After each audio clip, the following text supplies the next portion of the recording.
अस्सलाम वालेकुम my YouTube family, कैसे हैं आप सब लोग। उम्मीद करती हूँ अल्लाह ताला के फजल करम से आप लोग बिल्कुल ठीक ठाक खैरियत से होंगे और अल्हम्दुलिल्लाह मैं बिल्कुल ठीक हूँ और खैरियत से हूँ। तो जनाब यहाँ पे मैंने बनाए थे सुबह नाश्ते में साथ के लिए सैंडविच। वो स्कूल जा रहे थे तो फिर मैंने कहा चलिए कुछ चेंज कर देते हैं थोड़ा सा। और यहाँ पे मैंने उनके यूनिफॉर्म को आयरन करा था और उन्होंने गुड़चुर मुचुर करके रख दिया था। अच्छा, मैं बच्चों के लिए नॉर्मली जॉनसन्स यूज़ करती, लेकिन इस दफ़ा वैसलीन आ गया था तो वो लगा रही थी। उनके जाने के बाद मैंने अपने लिए नाश्ता बनाया था और साथ ये जो साबित मिर्चों की जो चटनी होती है ना, ये मुझे कभी कभी परोठे के साथ बहुत पसंद है। तो मैंने क्या किया, साथ के जाने के बाद साथ के साथ तो मैंने चाय भी ली थी और उनके जाने के बाद ये परोठा और साबित मिर्चों की चटनी ये मैंने खाई थी, बहुत मज़े की थी। और फिर इसी तरह बस कुकिंग करते हुए टाइम निकल गया। फिर मैं साथ को स्कूल लेने के लिए चली गई और क्योंकि वैन्स का थोड़ा सा इशू हो रहा था, तो क्योंकि वैन्स का बच्चों का ये होता है कि वो बहुत देर से ड्रॉप करते हैं ना और सुबह मॉर्निंग में लेने आ जाते हैं।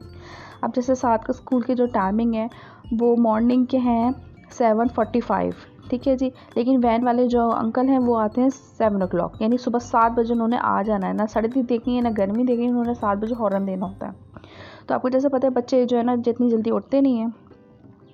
और जो दोपहर की टाइमिंग है उनकी वो है तकरीबन मुझे तकरीबन 2 बजे वो ड्रॉप करते हैं ना 7 को, लेकिन जो ऑफ टाइम है उनकी 1:30 है, बल्कि 1:20 है। डिस्पैच होते होते 1:30 हो जाते हैं। तो यहाँ से मैं 7 को पिक कर लिया, फिर घर पे भी आ गई। और यहाँ पे हमारे पड़ोस का कुक्कड़ बोल रहा है, प्लीज़ नॉइज़ को अवॉइड करिएगा। और यहाँ पे मैं फ़िश फ्राई कर रही थी, मसाला लगा के गई थी, तो बस आते के साथ ही फ़िश फ्राई करी। तो फिर हमने कहा चलिए जी दोपहर के टाइम है, वैसे मोस्टली ये होता है कि रात के टाइम खाने में मज़ा आता है, लेकिन थोड़ी हैवी हो जाती है ना, तो इस वजह से जो है ना दोपहर में खा पी कर उसको हज़म कर लेना था। अच्छा जी, मैं यहाँ पे आपको दिखा रही थी जो मैं अपनी हेयर केयर रूटीन की जो मेरी नॉर्मली है, तो उसके लिए मैं क्या यूज़ करती हूँ। मैं वाटिका का कोकोनट हेयर ऑयल यूज़ करती हूँ, जिसके अंदर है हिना है, यानी मेहंदी है, आंवला है और लेमन है, ठीक है जी। ये एक्स्ट्रा नरिशमेंट इस देता है, ठीक है। और इसके पीछे भी लिखा हुआ है सारे जो इसकी premium coconut hair oil use किया गया है, हिना है, आंवला है और लेमन है।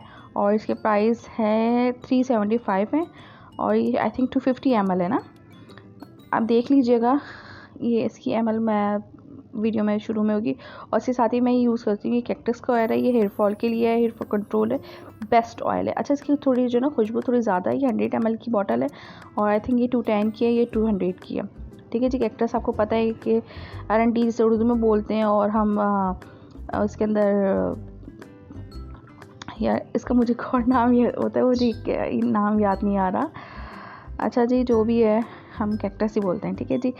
तो बस ये 2 ऑयल यूज़ करती हूँ। अच्छा, ये वाटिका का जो ऑयल है ये 5 डेज़ यूज़ करती हूँ मैं वीक में, और उसी 5 डेज़ में जो है ना मैं 2 डेज़ जो है ना इसके साथ मिक्स करती हूँ ये कैक्टस ऑयल, ठीक है जी।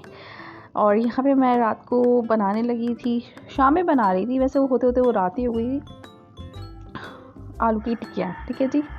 ये हमारे पड़ोस के कुक्कड़ की आवाज़ सुन लीजिए आप। तो यहाँ पे मैं स्पाइसेस ऐड कर रही थी, देखिए जी माशाल्लाह फिर आवाज़ आना शुरू हो गई है। खैर ये नेचुरल चीज़ है, इसको क्या कह सकते हैं। अच्छा, इसमें मैंने कुटी मिर्चें, पिसी मिर्चें, थोड़ी सी हल्दी और सूखा धनिया, और क्या कहते हैं इसके सूखा धनिया मतलब कुटा हुआ धनिया, और कुटा हुआ ज़ीरा भी ऐड कर रहा है, टमाटर है, हरी मिर्चें और थोड़ा सारा धनिया, इसको मिक्स कर लिया था मैंने। और चिकन जो है बॉयल नहीं था मेरे पास, तो इसलिए फिर मैंने फ़िलहाल इसको विदाउट चिकन बनाया, लेकिन मोस्टली मैं इसमें चिकन ऐड करती हूँ तो बहुत यमी बनता है। टिक्की शिक्की बना ली थी जनाब, आप लोग किस तरह बनाते हैं आप लोग ज़रूर अपनी रेसिपी शेयर करिएगा। और इसके बाद इसको इस तरह एक अंडा लिया था, एक था या 2 थे पता नहीं, याद नहीं है, शायद 2 अंडे थे। तो उसके अंदर काली मिर्च डाली थी और खूब कड़ाके की, क्योंकि काली मिर्च मैंने इसमें ऐड नहीं करी थी, बस ऊपर कोटिंग में ऐड होती हैं। तो बस इसको जल्दी से इस तरह डिप करा और इसके फ्राई होने के लिए रख दिया था। अच्छा जी, मैं डीप फ्राई तो करने नहीं होते ये, बिकॉज क्योंकि आपको पता है ये आलू होते हैं खिल जाते हैं, मतलब इनका भरता बन जाता है। और इस वक्त जो आप ये देख रहे हैं ये आप मेरे कूंडी डंडे के अंदर है। कूंडी डंडा हमाम दस्ता जो होता है ना, जिसमें हम अदरक लहसुन कूटते हैं अपना। अच्छा जी, मैं बना रही थी चटनी के लिए, यानी रायते के लिए चटनी बना रही थी। तो उसके अंदर मैंने हरी मिर्चें ली हैं, नमक लिया है, कुटा हुआ ज़ीरा लिया है, साबित धनिया लिया है और थोड़ी सी काली मिर्च लिया। उसके मैंने खूब कुटा थोड़ा सा बनाना था, ज़्यादा नहीं, क्योंकि ये चटनी थोड़ी सी भी ज़्यादा हो जाती है। और हरा धनिया था, पता नहीं मैंने आपको पहले बताया नहीं बताया। और फिर उसके बाद ये कुछ हालात ऐसे हैं किस चीज़ के जी? हमारी टिक्कियों के। तो माशाल्लाह अच्छी फ्राई हो गई थी टिक्कियाँ शिक्कियाँ। तो अब यहाँ पे मैंने थोड़ा सा सादा दही भी लिया था और फिर उसके बाद दूसरी साइड पे ये करा था, ये जो कुनी डंडे में थोड़ा सा मसाला कूटा था ना वो इसमें ऐड कर दिया था, क्योंकि मैं एक हाथ से जो है शूट कर रही थी और एक हाथ को जो है यूज़ कर रही थी। तो कोशिश मेरी होती है कि शूट मैं लेफ़्ट हैंड से करूँ और राइट हैंड से मैं काम करूँ। तो इधर अम्मी जी आई थिंक जो है चिमटा शिमटा उठाने लगे थे तो उनका हैंड आ गया था। तो बस इसको मिक्स करिए। ये जो रहता है ना, ये यकीन करें बहुत मज़े का बनता है। तो आप चाहे केचप के साथ एंजॉय करें, चाहे रायते के साथ एंजॉय करें, जैसे भी करें जी, बस एंजॉय करें। अपनी दुआ में देखिएगा। इंशाल्लाह मिलते हैं नई वीडियो के साथ। अल्लाह हाफ़िज़।